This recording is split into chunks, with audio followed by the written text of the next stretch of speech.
Hermanos y hermanas, que la paz del Señor esté con cada uno de ustedes en este día jueves 20 de enero del 2022.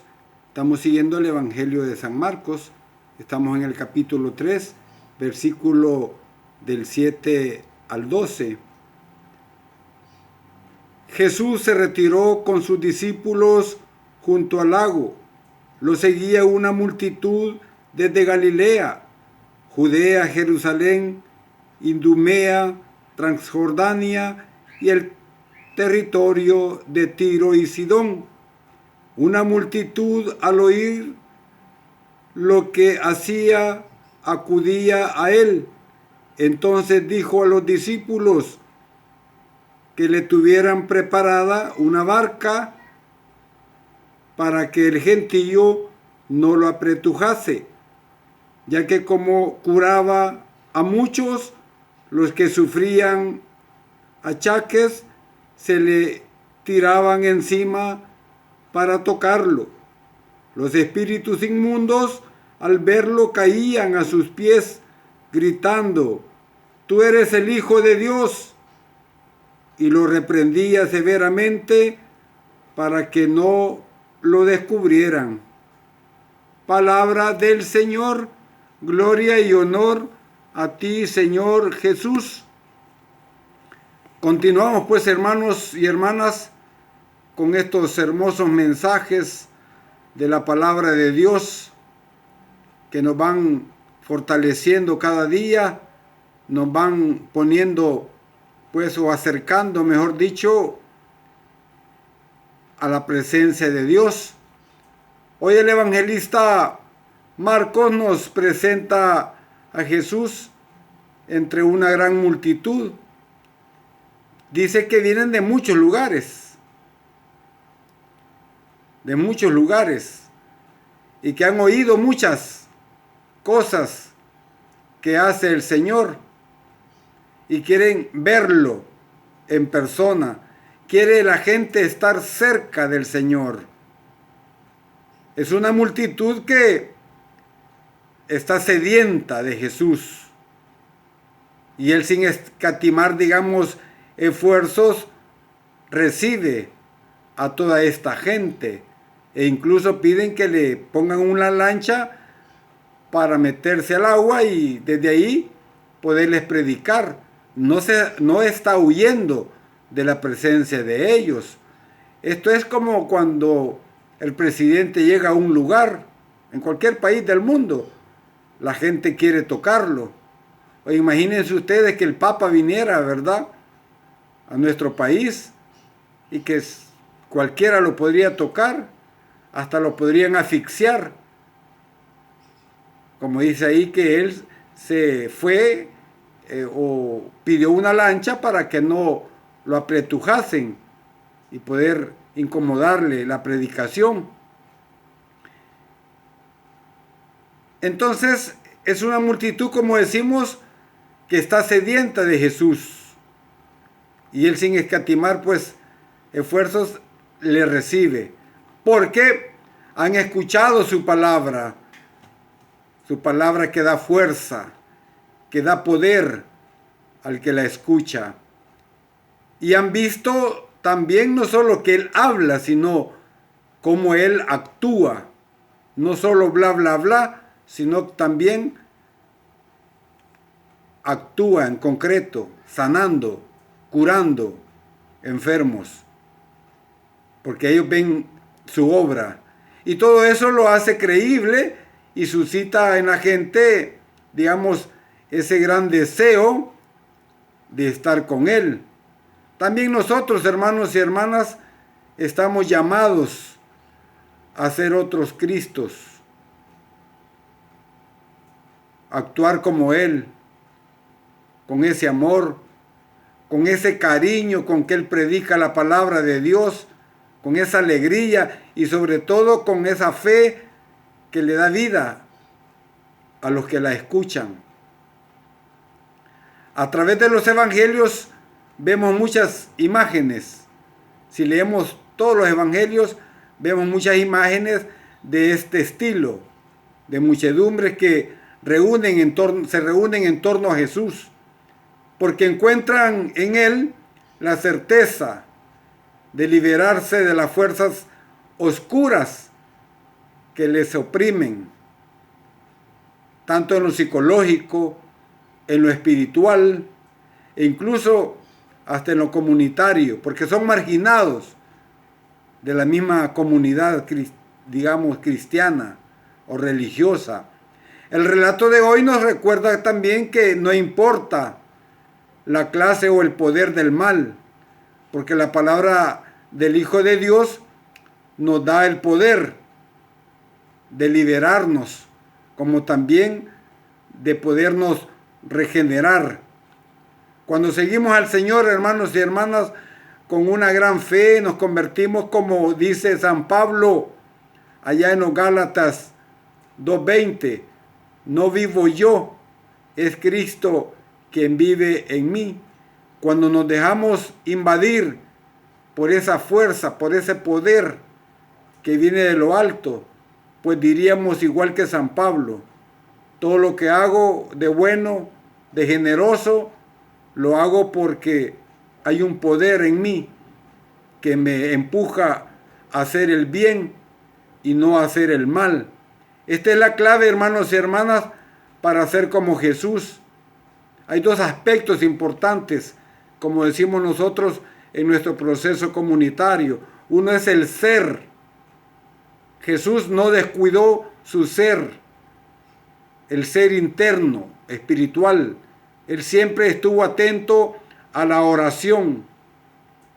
Dice el Evangelio que él se apartaba para orar y comunicarse con su Padre. Pero también viene aquí la otra parte, que es el hacer, el actuar de la persona. Que nos quede claro, uno es el ser, otro es el hacer. Las dos cosas van al mismo tiempo. En el proceso de nosotros, el ser se da en la comunidad. Quizás decimos se da, pero quizás nosotros no tengamos verdaderas comunidades cristianas, porque fuera otra cosa. Pero digamos que se da el ser, y en los equipos de trabajo se da el hacer, para poder resistir las acechanzas del enemigo de una forma férrea. Entonces quiere decir que Jesús no solo se dedicó a hacer obras buenas, también protegió, cuidó también el ser cuando se comunicaba con su Padre. Vemos también en todas estas, digamos, escenas de multitudes, un cristianismo de masas, digamos, sin duda algo sublime, por supuesto, con el hecho de que hay grandes multitudes, es algo halagador. La estampa de este Jesús, digamos, del pueblo y para el pueblo. Pero él no había venido para ser aplaudido, ni siquiera para ser alabado. Pero para los humildes y sencillos, digamos, para los marginados, para los enfermos, los pobres, el mensaje de Cristo se convierte en una tremenda alegría. Es buena noticia, es una noticia de liberación. Entonces, es la señal de que el reino de Dios ha llegado a ellos, ha llegado al mundo de los hombres, con mucha eficacia, por supuesto, más que con triunfalismos. A veces nos alegramos nosotros hoy en día por las grandes multitudes, quizás eclesiales, que se convierten muchas veces en una masa, como decía un padre, amorfa. Amorfo es una masa de cristianos sin sentidos, cristianos sociológicamente. Decía un teólogo que el catolicismo sociológico se va a terminar, porque tú y yo no podemos vivir ya con una fe prestada de tus abuelos, de tus papás. Vamos a ir creciendo y crecimos, y cada quien toma una opción. Si sigo siendo cristiano o no sigo siendo cristiano? Porque no se nace cristiano. Esa es la verdad. El cristianismo es una opción de vida.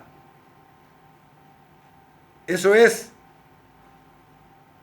Oiga bien, no nos alegremos por ese montón de gente muchas veces que se desborda, que se convierte muchas veces, como decimos, en esa masa amorfa. A diferencia del verdadero pueblo vivo de Dios. Hay gente que no es, como decía el padre Estefan, ratón de iglesia, y sin embargo hacen obras más dignas que los que nos llamamos cristianos, que aquellos que estamos siguiendo un proceso de evangelización. Y vemos todas estas manifestaciones, hermanos y hermanas, como en tiempos de Jesús, cuando nosotros nos llegan los tiempos litúrgicos fuertes, como el miércoles de ceniza, vamos a ver cuánta gente va a salir. Yo siempre digo, como cuando echamos o cuando la alcaldía viene a fumigar las casas, ¿qué es lo que sale de todos los rincones de nuestra casa? Tenemos miércoles de ceniza, domingo de Ramos, toda la Semana Santa, y en algo otra fiesta quizás, donde la gente pues se amontona, se aglomera para escuchar que esa es la palabra de Dios. Pero todo esto se puede convertir, hermanos y hermanas, en un espejismo y un error, digamos, de perspectiva, quedarse más que todo en un triunfalismo fácil de cristiandad masiva. Aquellos que llenan estadios también. Nosotros conocemos mucha gente cristiana que vive, que son vecinos nuestros, y vemos también, o nos ven también, qué mal testimonio damos. Vemos en el Evangelio de hoy algo bien patente. La muchedumbre, dice, hambrienta, buscando la felicidad, buscando milagros. Seguían, dice, y aclamaban a Cristo. Pero él no vio en esta gran multitud una ocasión para mostrarse o mostrar quizás un mesianismo triunfalista, sino una oportunidad para ejercer su misión pastoral, compadeciéndose de la gente, evangelizando a las grandes masas. Podríamos preguntarnos también nosotros hoy, ¿cuál es la imagen que ofrece nuestra iglesia a una observadora imparcial? Repito, ¿cuál es la imagen que ofrece la iglesia a una observadora imparcial? A veces nos damos cuenta que no es así. A veces está inclinada, a veces para algún lado. En el ámbito social presenta un aspecto muy diferente de sus, digamos, comienzos insignificantes. Sin embargo, hermanos y hermanas, este dato, digamos, sociológico que hemos venido diciendo y de masa, no es suficiente para una pertenencia personal a la iglesia de Cristo. Anexión, digamos, que es algo que, una herencia familiar, presidida por el simple hecho de nacer de padres ya cristianos y ser bautizados quizás desde niños. Jesús nos pide a nosotros hoy una respuesta individual de la fe y del seguimiento efectivo. Cuando yo doy charlas para niños, para bautismos de niños, a los padres y padrinos, ni siquiera responden. Cuando yo les pregunto cuántos sacramentos son, ni siquiera al que vienen a recibir ¿qué es el bautismo?, responden. ¿Y para qué sirven los sacramentos? Peor. Yo les digo a ellos que ese es el ABC de un católico que debe de saber. Entonces, ¿por qué va a bautizar a su hijo? Algunas personas dicen, es porque está llorón, yo creo que el mal espíritu lo va a tocar en la noche y yo creo que si lo bautizamos, todas esas cosas se le van a desaparecer. ¿Ven ustedes? Es algo supersticioso. La mayoría de gente bautiza a sus hijos por una superstición. Creen que el mal espíritu se los está jugando porque no están bautizados. Es mentira eso. Entonces no podemos dar, como dice San Pedro, razón de nuestra esperanza. Y por eso que, como decía el padre Amatuli, ¿verdad?, un católico ignorante es un seguro protestante. Tenemos una masa de católicos, pero muchas veces, con el perdón de todos, ignorantes. No conocemos nuestra fe, nuestra doctrina. ¿Cómo podemos defender entonces algo que no conocemos? Difícilmente, hermanos y hermanas, podemos defender algo que no conocemos. Por lo tanto, se vuelve indefendible. No la podemos defender. La fe, la iglesia, cuando es atacada por fuerzas oscuras. Así estamos, hermanos y hermanas, en esa realidad. Quizás pertenecemos a esa masa amorfa, que lo que quiere es un milagro, lo que quiere es saciarse de alguna necesidad física, pero verdaderamente, dice Jesús, no creen en mí. Me siguen a mí porque les doy de comer y porque les curo sus enfermos. Alabado y glorificado sea el nombre de Jesús, ahora y siempre, por los siglos de los siglos. Amén, amén y amén.